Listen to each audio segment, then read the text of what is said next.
The contemporary world is quite unfavorable. It is inhumane, deceitful, and unjust. It is a world dominated by money. It is not designed for people. It is meticulously designed for those individuals who generate substantial wealth, specifically for bankers and financiers. Meanwhile, ordinary people simply serve them, maintaining their luxurious estates. What lies at the very core of society's prosperity? Labor. But then why is it that bankers live 100, even 1,000 times better than a worker or a farmer? Why does a stock speculator enjoy a better lifestyle? Yes, all of them. Do they exert more effort in their work? It is rather absurd, almost amusing, to even engage in a discussion about them. They do not produce any tangible goods or material values. So why is that the case? Are you not aware? You are likely still quite surprised, even at this moment, upon hearing all of this, and genuinely so. How is it even possible? A banker and a worker. Is this an ordinary worker? Like me or my neighbor Vasya, perhaps? Quite a comparison. A banker is about banks, money, and connections. And who exactly are Vaska and I? Basically, we're seen as nobodies. We're called nothing. Naturally, the banker enjoys a better lifestyle. In the interim, there is absolutely nothing inherently natural about it. Individuals have become so thoroughly accustomed to this particular state of affairs that they simply take it for granted as something that is self-evident, that this is the way the world is fundamentally structured. Bankers are supposed to live in a better manner, and it cannot possibly be any different. Nevertheless, it can indeed be different. So why is it, ultimately? Why do bankers exert less effort, yet enjoy a superior lifestyle? Better than a worker at the machine, miners in the pits.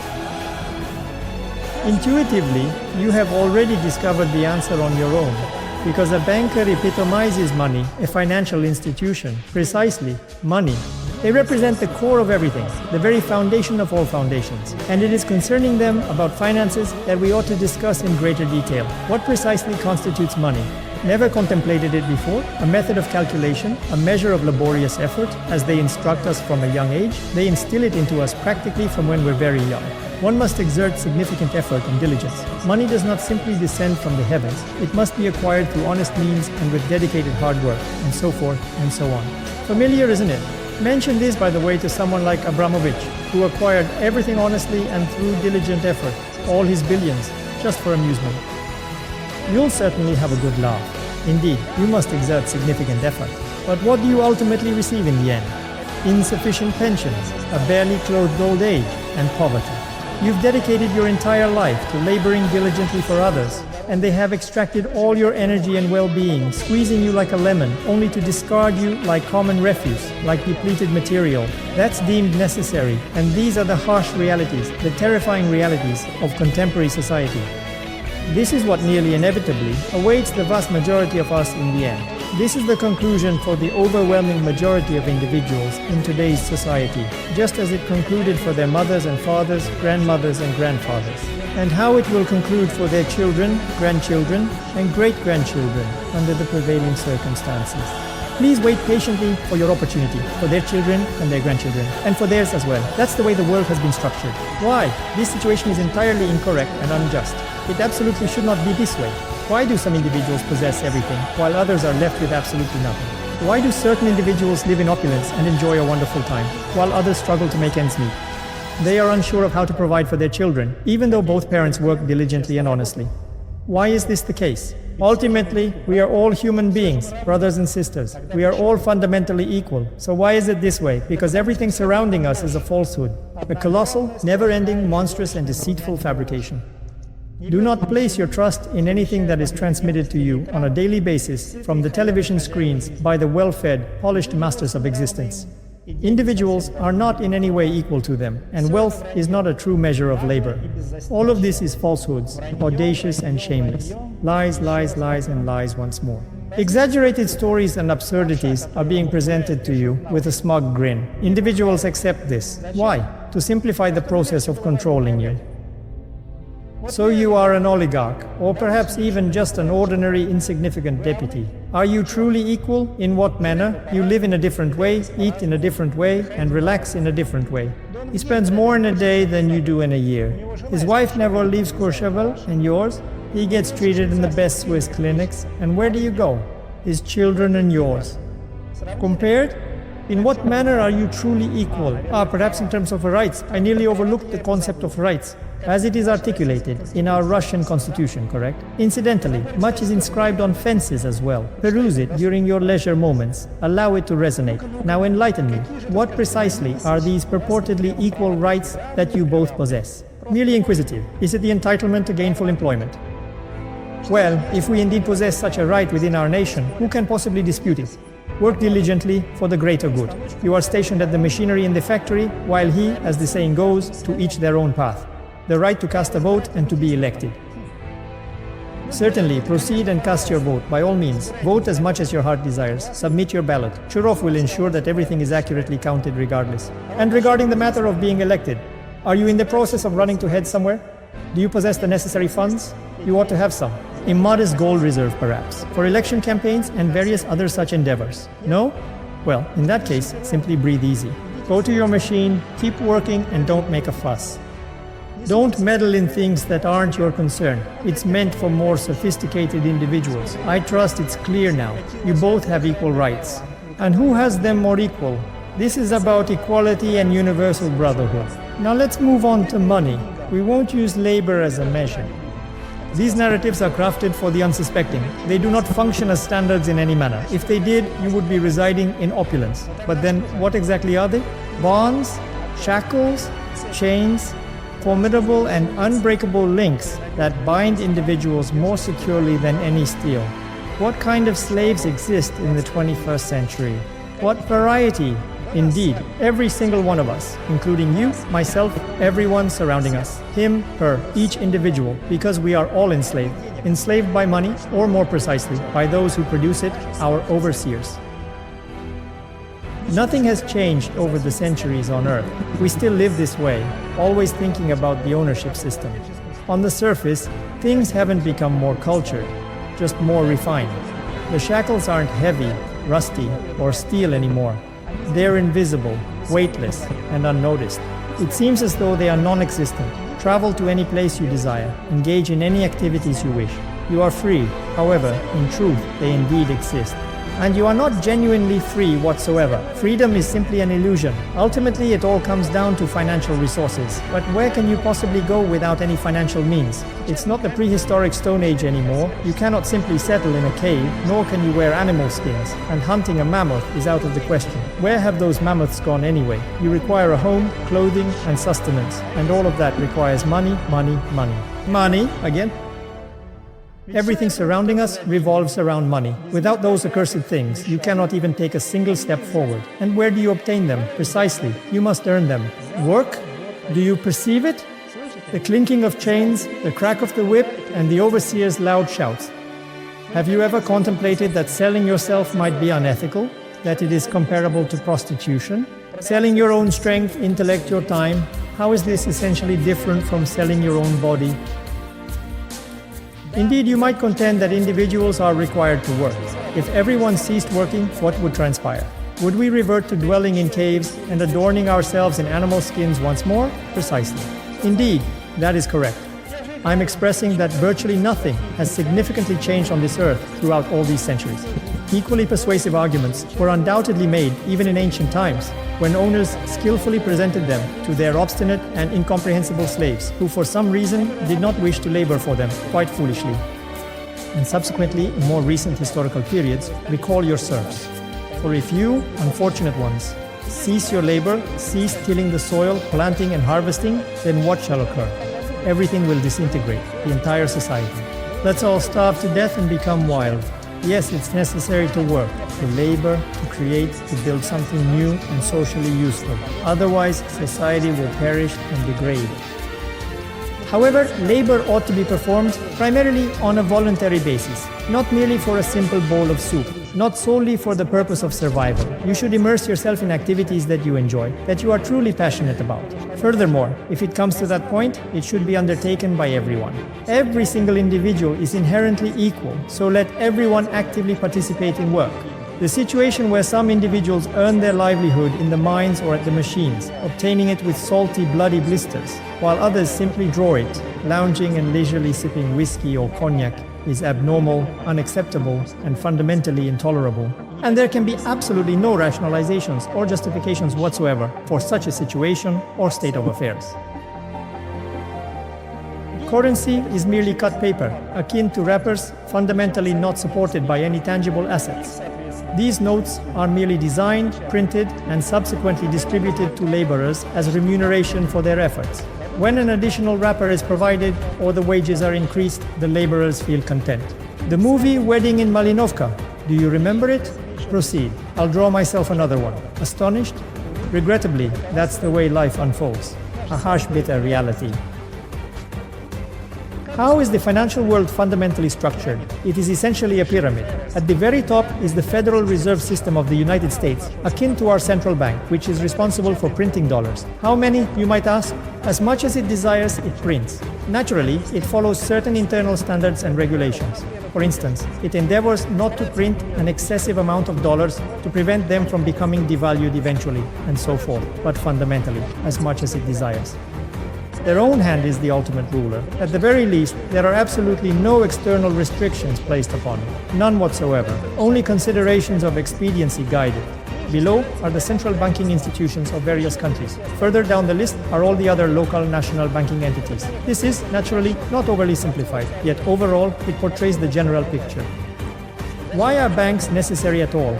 Figuratively speaking, banks fulfill the role of blood vessels within the societal organism. Through them, money, akin to blood, circulates from the heart, the central bank, to all its members and organs, nourishing them and providing them with life. This isn't just me, it's in any economics textbook. How does the dollar relate to us, and what connection does all this Federal Reserve stuff have to us mere mortals? It has the most direct, immediate connection. After all, the dollar is a global currency. Didn't you know? Let's say our native Russian central bank, a small bird on the boards, printed rubles without the permission of the American Federal Reserve. No, not at all. We supplied America with oil and gas for $1 billion, receiving in return a lagoon of cut, colorful paper with portraits of great American presidents. Now we can print rubles, equivalent to $1 billion with a clear conscience. Now we are allowed to. Only this way. Otherwise, we'll be expelled from the IMF and the ruble won't be a freely convertible currency at all.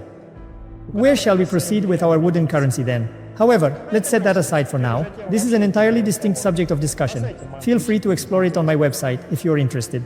Let's not get sidetracked. Let's return our focus to the pyramid. Well, alright, the circulatory vessels, they provide nourishment. All of this, naturally, is quite noble.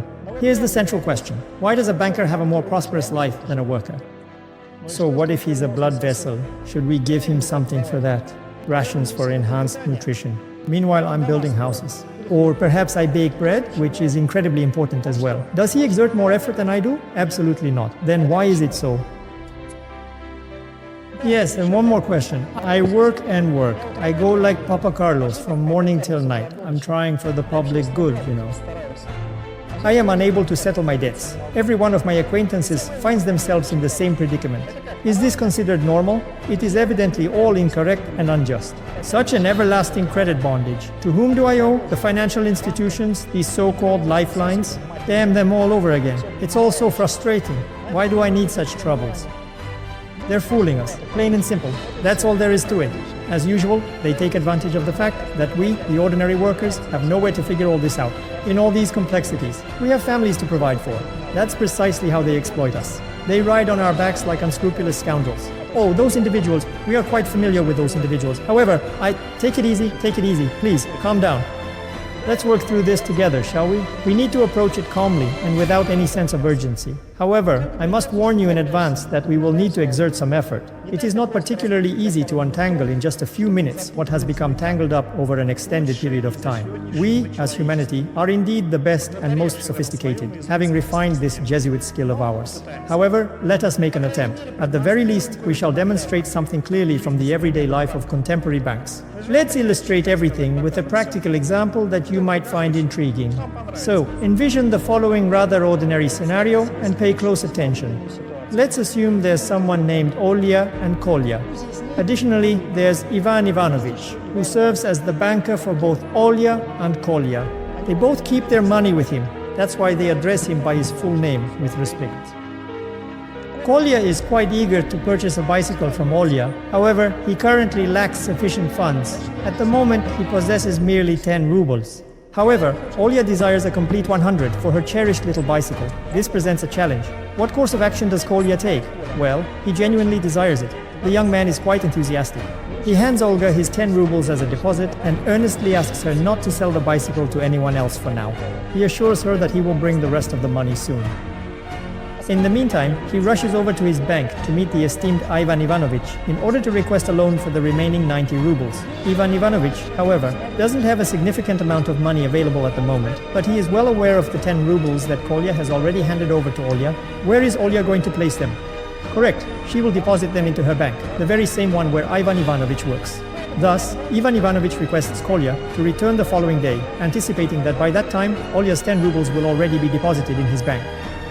The next day, Olya deposits 10 rubles into the bank. The bank issues a loan to Kolya for those 10 rubles. Kolya immediately hands them to Olya. She then deposits them back into the bank. The bank reissues them once more as a loan to Kolya, and so forth. While they are deceiving Kolya, they are accumulating funds for Sebanin's bicycle. Are you perplexed yet? Be patient, be patient. I told you, demons have been confusing people for 1,000 years. They've been distracting you. Economists and financiers are all over the place, but it's okay. Let's unravel this situation. We'll get to the bottom of it. What exactly do we have here? The bicycle has transitioned from Olya to Kolya. Wow! Nevertheless, at this particular moment, Kola finds himself indebted to Ivan Ivanovich for a sum of 90 rubles at the bank. And the bank, in turn, is obligated to Olya for 100 rubles. In other words, the initial 10 rubles that Kola originally possessed have somehow astonishingly transformed into a cumulative total of 200. That is 190 rubles of debt, in addition to 10 actual rubles. It could have been 1,000, 1,000,000, or even 1,000,000,000 if the purchase had been more costly. The 10 spot would have simply circulated for a longer duration, gone through additional cycles, more rounds of circulation. That's all there is to it. What does this imply? Assistants, kind individuals. Banks, it appears, also generate money. It's insufficient for us with the Federal Reserve, but let's not dwell on that. So now even the banks are in on it. Everyone's involved, except for us. We're the only ones not part of this celebration of life. It would be nice to create a little ourselves, to draw a bit. Moreover, they proliferate completely without any regulation. And here we are, still contemplating why bankers enjoy a more luxurious lifestyle. Those unsuspecting individuals. Now it's clear why. Whoever has the authority to print money lives quite comfortably. However, even that privilege is insufficient. Unfortunately, poor Kolya will never be able to settle his debts with the bank now, regardless of how diligently he has worked. He simply does not yet fully comprehend that he is now essentially a perpetual servant to the bank. Credit shackles for all eternity. Those 90 rubles that Ivan Ivanovich owes them simply do not exist in the natural world. They do not exist at all. Ingenious Ivan Ivanovich conjured them out of absolutely nothingness. Created virtually out of thin air, snap, and 10 rubles transformed into 10. Yes, but the bank itself informs Ola of 100 rubles, he might contend. It turns out the bank is also in debt to Ola and will never be able to fully settle with her. So what exactly is this expertise concerning them? What is the underlying trick here? What precisely is the trick? The essential point is that the bank possesses numerous such Olgas, numbering in the thousands and even millions, and they all do not come to claim their money simultaneously. One Olga arrives, and the bank provides her with money sourced from 10 other Olgas, and that concludes the transaction. Therefore, the bank and its debt are not in any way intimidating or burdensome. It is, by the way, entirely virtual, existing solely on paper or within a computer system. You will never truly be obligated to repay it, except in the scenario of a panic, when all the alarmed Olgas simultaneously hurry to withdraw their funds. Have you ever considered why banks sometimes fail? That is precisely the reason. Because there isn't enough money there for all the Olyas. It's mostly just air, up to 90%, a purple haze, so everything is fine at the bank. It is flourishing and doing excellently. You don't need to be concerned about it. However, it's an entirely different situation with Kolya. He will have to pay additional fees. Absolutely, it will certainly be necessary there, with interest and additional penalties. You are aware of it yourself. Obtaining new loans, then acquiring additional ones, and then even more beyond that, and so on without end, until the very conclusion, until one's own demise.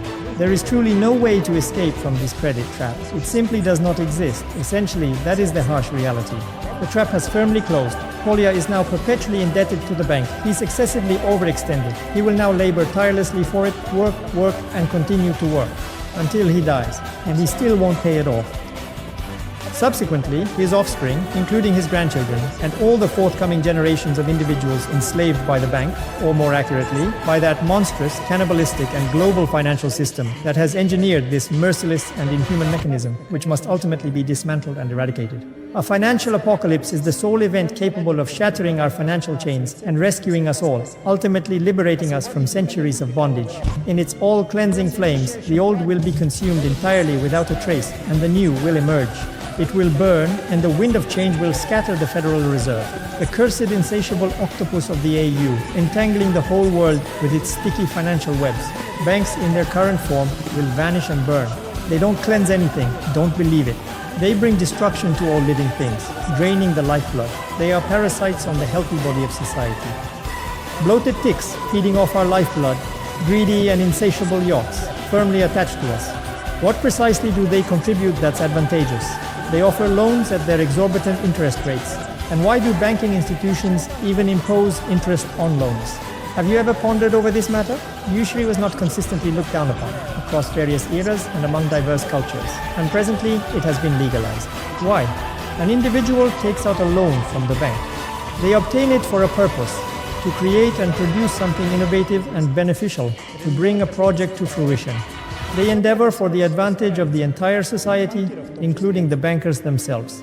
He desires to accomplish something advantageous for every one of us. He ought to be encouraged, provided with allowances and discounts, rather than having everything taken away from him. However, contemporary banks are not established for such purposes. They are not focused on the interests of society, only their own. Society and people don't care about them. The present-day banking institutions are devoted minions of the Federal Reserve, insatiably greedy and avaricious bloodsuckers, insignificant pests and ghouls, serving a monstrous and malevolent entity, akin to a modern-day Dracula who has plunged the entire world into financial servitude and continues to drain the lifeblood from all of us and will persist in doing so to our children and grandchildren unless it is halted and eradicated. And the sons of Kolima, the seeds, and the silver bullets of the forthcoming apocalypse. It is exclusively a financial apocalypse. We genuinely have no other alternative. We are not just mere slaves, we are human beings. And we select the feeble ones, and the feeble ones are already seated upon the throne. Now, with the advent of MMM, the financial apocalypse is undeniably unstoppable, inevitable. From this point forward, it is merely a matter of time. The seed has been planted, and it will flourish. It is already flourishing. At this exact moment in time, it will not perish. What is MMM? It's a global mutual aid fund. It's a worldwide people's financial institution. It's a financial and social network platform. You can call it whatever you like.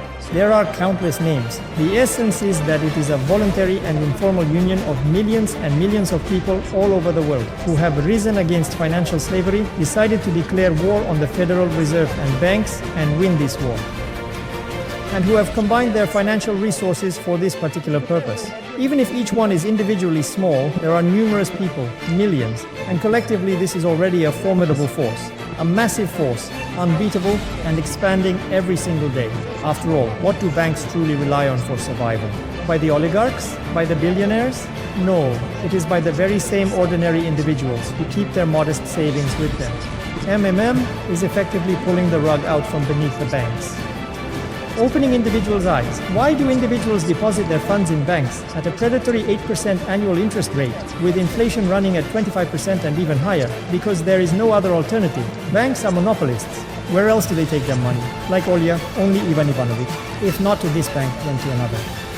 Not to this Ivan Ivanovich, but to another, to Petr Petrovich, Sidor Sidorovich. But they are all cut from the same cloth. All like family, kind, caring, as if you could receive them at the Federal Reserve. They all receive their portion. And now finally, a real alternative is emerging. This is genuinely yours. Here, people help each other. Today, you lend a hand, and tomorrow, they do the same. That's the core idea of MMM. Would you rather a wealthy banker buy another limo or build another luxury villa with your money? Are you interested in becoming just another Kolya or another Olya, just another servant? It is far better to become a part of MMM and allow your money to assist those who genuinely require it. The underprivileged disabled, the elderly pensioner, the mother with numerous children. Cherish your neighbor and offer them assistance. MMM can be likened to an expansive communal drawer where individuals collectively place their financial resources and subsequently withdraw what is required as the situation demands. Just the precise amount they need at that particular moment. They do not seize, they merely take. Ultimately, a person does not truly require an excessive amount of money. The primary concern occupying one's mind is the assurance they possess, a steadfast confidence in what the future holds. That is what is genuinely essential for each individual. provides individuals with this reassurance, offering a sense of belonging, ensuring that you are not alone, that in difficult times someone will always be there to support you, come to your aid, and not abandon you. Symbolizes a component of a new community, a more luminous and untainted new world, where the existing form of currency will no longer exist. Where everything will be transformed, everything will be in a novel manner, sincerely and transparently, where there will be no subordinates and no rulers, where each individual will labor for their own satisfaction and for the advantage of the entire community, and where goodness will ultimately prevail over malevolence. All of these occurrences will undoubtedly take place. Welcome to the system, Sergey Mavrodi of the call. We are eagerly looking forward to your arrival. We can achieve a lot. We are transforming the world, and we'll keep doing it. Everything will become MMM. The financial apocalypse is inevitable.